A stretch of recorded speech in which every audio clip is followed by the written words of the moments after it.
জয়গুরু গহিনীর কথা চ্যানেলের পক্ষ থেকে আমি Tapas Ghosh, physiotherapist and meditation teacher, আপনাদের সবাইকে জানাচ্ছি আন্তরিক প্রীতি ও শুভেচ্ছা। এমন কিছু দৈহিক সমস্যা আছে যে সমস্যাগুলো আপনি আপনার নিজের হলে আপনি নিজে কখনো ধরতে পারবেন না, এই ব্যাপারটা অন্যে ধরতে পারবে। অর্থাৎ একজনের কাছে যাবেন বা একজনের সাথে যখন সঙ্গ দিবেন তখন সে এই ব্যাপারটা বুঝতে পারবে। তার মধ্যে সবচেয়ে বেশি যে সমস্যাটা হয়, যেটাকে বলা হয় তিক্ত সমস্যা, সেই সমস্যাটা হলো শরীরে দুর্গন্ধ।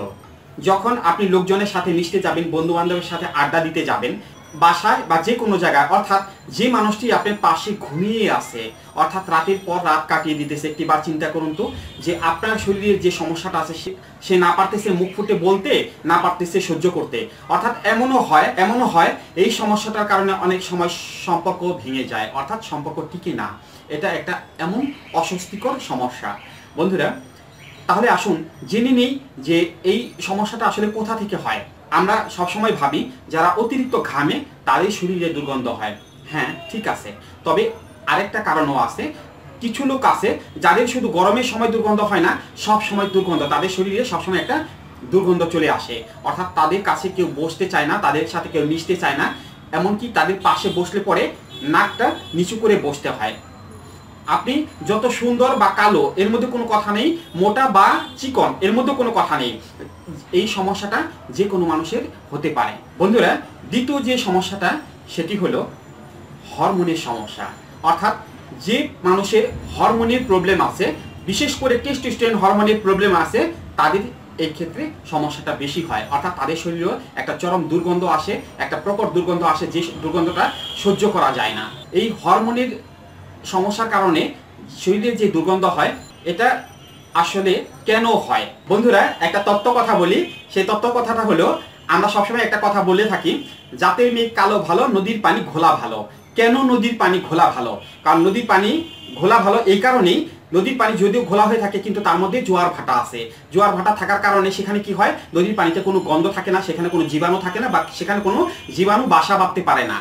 কিন্তু যদি পুকুরের পানি হয়, সেখানে একটা গন্ধ আসে। অর্থাৎ পুকুরের পানিটা বেশ কিছুদিন জমে থাকলে সেখানে কচুরি পানা বা অন্যান্য আবর্জনা পচে সেই পুকুরের পানিটা গন্ধ হয়ে যায়। অর্থাৎ পুকুরের পানিটার মধ্যে যদি আবার জোয়ার ভাটা হতো তাহলে সেখানে গন্ধ হতো না। বন্ধুরা, আধ্যাত্মিক কথাটা এই কারণেই বললাম, আমাদের এই দেহ নামক নদীও যে আছে, এর মধ্যেও জোয়ার ভাটার প্রয়োজন আছে। অর্থাৎ একটু ইঙ্গিতে কথাটা আপনাদের বলে দিই, আমাদের যদি জোয়ার ভাটা হয়, অর্থাৎ আমাদের যে তিনটা জিনিস আছে তার মধ্যে যে ঘোলাটে যে জিনিসটি আছে, সেই জিনিসটি যদি জোয়ার ভাটার তালে থাকে, অর্থাৎ সেই জিনিসটি যদি আমাদের শরীরে উৎপন্ন হয়ে আবার সেটা বের হয়ে যায়, আবার পুনরায় নতুন করে উৎপন্ন হয়, অর্থাৎ বের না হওয়া পর্যন্ত, অর্থাৎ সেই জিনিসটা যদি আটকে থাকে, সেই জিনিসটা যদি বদ্ধ থাকে, তাহলে সেই জিনিসটার কারণে আমাদের শরীরে দুর্গন্ধ হয়।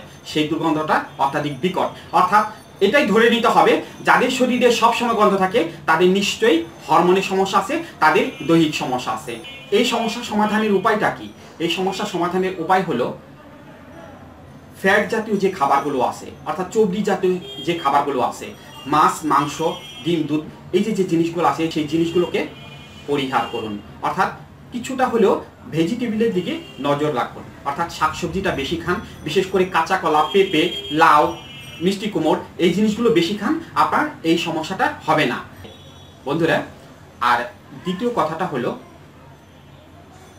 হাঁটতে গিয়ে বা যে কোনো যোগব্যায়াম করে আপনার শরীরে কিছুটা ঘাম বের করে দিন, তাহলেই আপনাদের এই সমস্যাটা সমাধান হয়ে যাবে। অর্থাৎ যাদের অতিরিক্ত ঘাম হয় তাদের জন্য লবণটা একটু কম খাওয়া ভালো।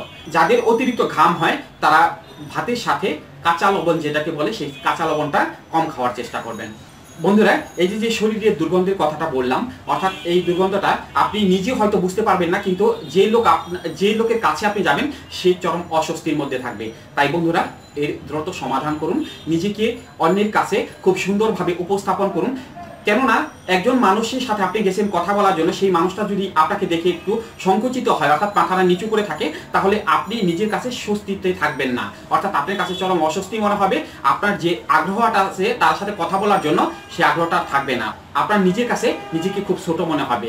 তাই বন্ধুরা, এই সমস্যার সমাধানের জন্য যে দুটি পথ আপনাদের বলে দিলাম, অর্থাৎ নিয়মিত এক্সারসাইজ বা যোগ ব্যায়াম এবং বেশি পরিমাণ শাকসবজি অর্থাৎ ভেজিটেবলের মধ্যে বেশি পরিমাণ থাকুন, তাহলে এই সমস্যাটা দ্রুত সমাধান হয়ে যাবে।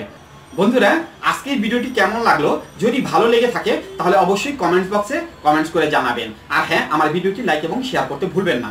যারা আমার চ্যানেলটি ইতিপূর্বে সাবস্ক্রাইব করেছেন তাদেরকে ধন্যবাদ জানাচ্ছি, আর যারা আমার চ্যানেলটি এখনো সাবস্ক্রাইব করেননি তাদের কাছে আমার অনুরোধ রইল আমার চ্যানেলটি সাবস্ক্রাইব করার জন্য। সবাই ভালো থাকুন, সুস্থ থাকুন, সবার সুস্থ এবং সুন্দর জীবন কামনা করছি। জয় গুরু।